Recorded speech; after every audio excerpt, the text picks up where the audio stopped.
What's up, guys? So we got this Corolla.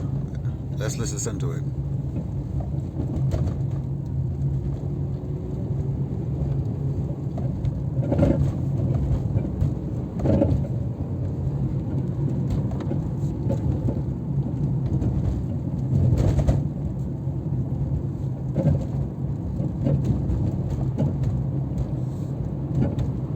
I hope the camera's picking it up. It's a lot of noise. The suspension is shot. So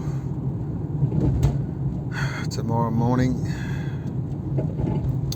inshallah, we're gonna go ahead and try to replace the sway bar links, the struts, and the control arms. And hopefully, after that, we'll have a much quieter ride. As you can hear right now, it's very, yeah, that is quite insane. Yeah. Imagine hearing this all day long. I'm actually surprised this owner was driving this car like this for so long. Anyhow, see you tomorrow for the video. What's up, guys? So this is the next day. So I'm here trying to, of course, replace the suspension components, and I'm running into that right there, which we'll need to address ASAP. As you can see, that is pretty shot. But on another note, and it's something that I've been noticing for the longest, and I've heard actually other people talk about it, which are professional Toyota mechanics, is a bolt joint from Toyota. You know, oddly enough, the legend is true. They really never go bad.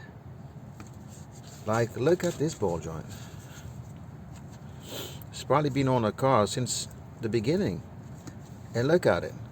Still has flex to it. It's just, you know, it's not sloppy, nothing like that. It moves just enough, like, almost like a brand new ball joint. Really. Yeah, so I mean, Toyota, this is something you got right, your ball joint. So really, if you don't have to buy a ball joint for your Toyota, if you're getting the control arm, if it costs a lot less without the ball joint, don't buy the ball joint off the market, because it's probably not going to be better than the one that's on the car. I've never really, so far that I remember, taking a ball joint from a Toyota and it was shot. And I always question why I was doing it, but you know, the customer provide their parts. You have to put it on. You know, you can't explain to them like, well, no, brother, just put it on. It's, yeah, I know, but it's, no, it's okay. You know, so nothing wrong with this ball joint. You know. And I would avoid you half the battle actually doing the control arm, but it is what it is. All right, so this side is almost done.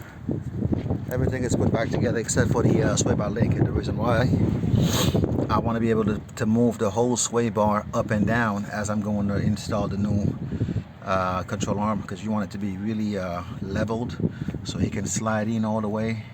Because if it is kind of bent, I mean cock, tilt, any way, shape or form, it's going to be very difficult for you to be able to do that. So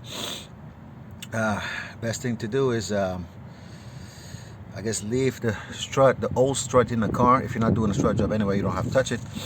And you can jack up the suspension from the ball joint, which we will separate from the rest of the control arm, and until the control arm is leveled, and then you can slide it out, I guess, you know. But either way, that's just one method out of many. Now let's move on to the difficult side. This was the easy side.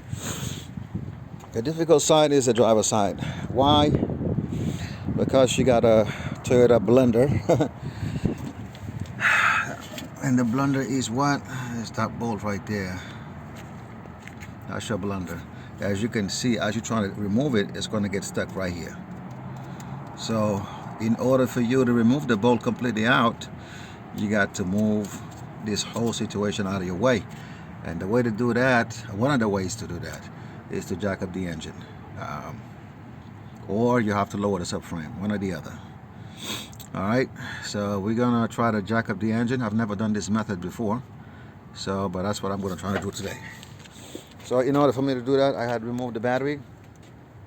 I gotta remove the air cleaner to gain access to this motor mount on the side, because I gotta remove the motor mount, the bolt. Same thing underneath there. The motor mount for this one is already loose, so I'm just gonna take it out. That's it. So that one now can go up and down. All right, and the same bolt inside here, I think it's a 14 millimeter. We're gonna have to remove that, and now we're gonna have to jack up as high as we could to clear that bolt. So let me go ahead and try and do that. All right, so best thing to do is to remove actually this bracket from this side. I got 4 bolts, 2 on the frame rail on this side of the frame rail, inner side, and the 2 outer ones. And the reason being, if you just remove this one, once this bracket touches that, it doesn't go any further, so or higher than that. So yeah, now see that? Now we got the engine moving now freely. You can see from all sides. All right, let's not do too much now. You just want enough to clear the bolt, and anything beyond that can be superfluous, and you can run into other issues up there. So I think I'm almost there. I'm gonna try it with the wrench right now and see where I'm at.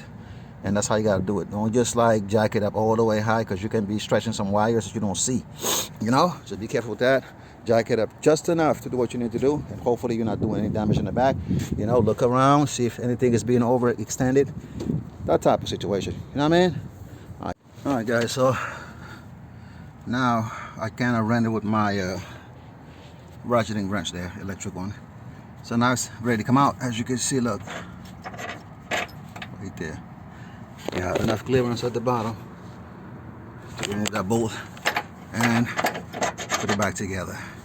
What I would advise you to do also when you're ordering these parts, avoid the cheap Chinese part. They never fit right. You got to be here as a non-professional going through all kinds of hell to trying to fit it on right. So get Moog or something like that, some good brands, and usually they are on point, usually. You know, but all of the Detroit Axle and such brands, you know, it's a toss-up. All right, so let me go ahead. This was the gist of the job, I guess. You know, the rest is just whatever. All right.